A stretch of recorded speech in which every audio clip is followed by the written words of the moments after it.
तो मैं अर्ज करने जा रहा हूं कि इमामुल अंबिया, सरवर अंबिया, ताजदार अंबिया जिस वक्त मेराज पर गए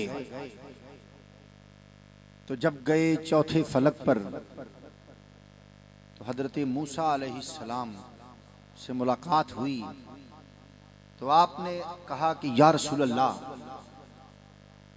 आपने कहा है कि मेरी उम्मत के जो उलमा हैं वो बनी इसराइल के अंबिया की मिसल होंगे। तवज्जो है, बनी इसराइल के अंबिया की मिसल होंगे। ये बात कुछ समझ नहीं आई, को हजम नहीं हुई। ये बात ये कैसे हो सकता है? इसकी कोई मिसाल दिखाएं ना। ताजदार अंबिया ने फरमाया कि अभी दिखाते हैं आप। अभी इमामुल अंबिया मौजूद हैं तो आपने इमाम गजाली की रूह को याद फरमाया। किसकी रूह को याद फरमाया? इमाम सरवर अंबिया का दौर है, सरवर अंबिया मक्का में मौजूद हैं, उम्मे हानी के घर में मौजूद हैं। तो इमाम गजाली की अभी तक पैदाइश नहीं हुई। 300 साल का वक्फा, 300 साल से जायद का वक्फा, इमाम गजाली की अभी आमद नहीं हुई। इमाम गजाली की अभी आमद नहीं हुई तो मेरे और आपके नबी ताजदार अंबिया इमाम गजाली की रूह को याद फरमा रहे हैं जिनकी अभी तक आमद ही नहीं हुई।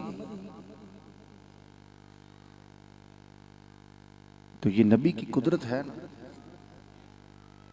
है ना नबी की कुदरत।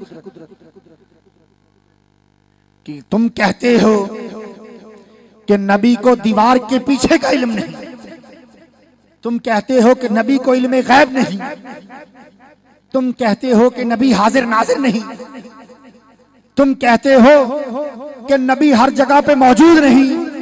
हमारा ये ईमान है कि बंदा कब्र में हो तो नबी को उसका इल्म हो जाता है। अरे तुम तो देखकर ये बात कह रहे हो जिसकी आमद नहीं हुई थी नबी ने उसको भी बुलाकर दिखा दिया। तुम तो मुर्दे की बात करते हो कि नबी में ये ताकत नहीं है। तो जिसकी आमद नहीं हुई नबी को उसको भी बुलाने की ताकत रखता है। तो मैं अर्ज कर रहा था कि इमाम गजाली की रूह को बुला लिया तो पूछा, कहा भाई कि ये मेरी उम्मत है, मेरी उम्मत का एक फ़र्द है, तो आप इससे जो सवाल करना चाहते हैं आप कर सकते हैं। हज़रत मूसा अलैहिस्सलाम से कहा। तो हज़रत मूसा अलैहिस्सलाम फरमाते हैं कि तुम्हारा नाम क्या है? तुम्हारा नाम?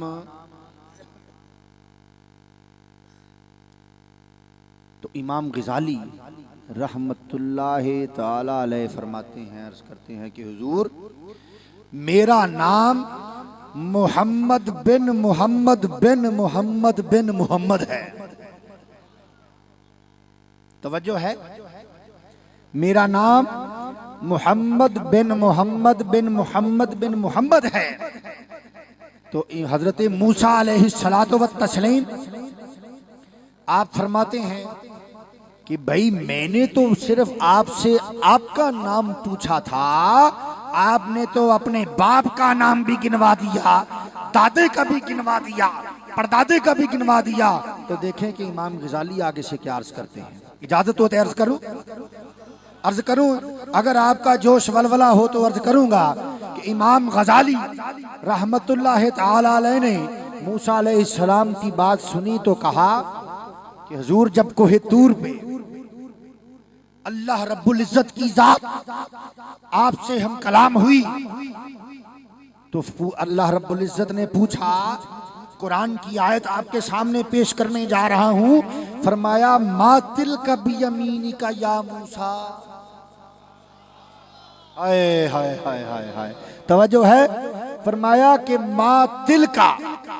अल्लाह रब्बुल इज्जत पूछते हैं क्या अल्लाह को मालूम नहीं? हाय हाय हाय। यहाँ से आप लोग जो है अगर कहें कि नबी को इल्म नहीं है, तो मैं यहाँ पे एक सवाल उठा सकता हूँ छोटा सा, कि क्या अल्लाह को इल्म नहीं था कि मूसा के हाथ में क्या है? तो मूसा से अल्लाह सवाल पूछ रहे हैं। अल्लाह रब्बुल इज्जत की जात का फरमान है कि मा तिल का बियमीनी का या मूसा। पूछा कि ए मूसा, ये तुम्हारे दाहिने हाथ में क्या है? तवज्जो है कि ये तुम्हारे दाहिने हाथ में क्या है? मूसा अलैहिस्सलाम ने फरमाया, कुरान कहता है काला, मूसा ने फरमाया हिया असाया, ये मेरा असा है। और अल्लाह रब्बुल इज्जत ने पूछा कि तुम्हारे दाहिने हाथ में क्या है? मूसा अलैहिस्सलाम ने कहा हिया असाया, ये मेरा असा है, यानी कि डंडा है।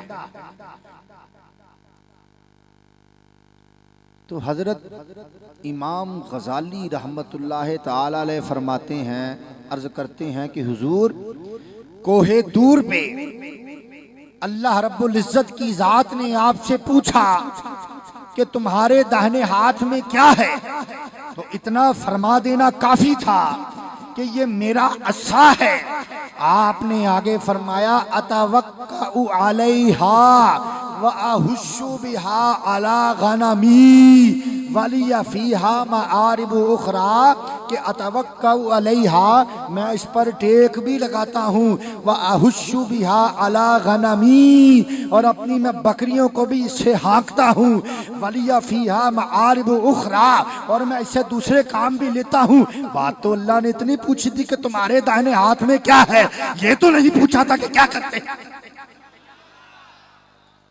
ये तो नहीं पूछा था कि ऐसे से क्या करते हो, ये पूछा था कि दाहिने हाथ में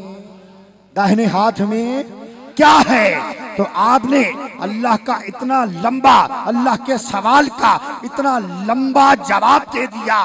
क्या वजह है उसकी? तो ताजदारे कायनात, सरवरे कायनात ने, सरवरे अंबिया ने इमाम गजाली के पीछे अपनी, इमाम गजाली की पुश्त पर अपना दस्ते मुबारक रखा। फरमाया कि ए गजाली खामोश हो जाओ, ये मकामे नबव्वत है, मूसा भी जलाली नबी है, ये जलाल में आ जाएगा, कहीं तुमसे कोई नुकसान ना हो जाए, खामोश हो जाओ। हजरत इमाम गजाली खामोश हो गए। अब नबी का, मेरे और आपके आका का, सरवरे अंबिया का, ताजदारे कायनात का वो हाथ इमाम गजाली की पुश्त पर, उनकी रूह की पुश्त पर ऐसा हाथ रखा कि जब इमाम गजाली की पैदाइश हुई तो सरवरे कायनात के हाथ का नक्शा वहां पर मौजूद था। सरवरे कायनात के हाथ का नक्शा वहां पर मौजूद था। तो जिस नबी के उम्मतियों का ये मकाम हो, उस नबी का अपना मकाम क्या हो?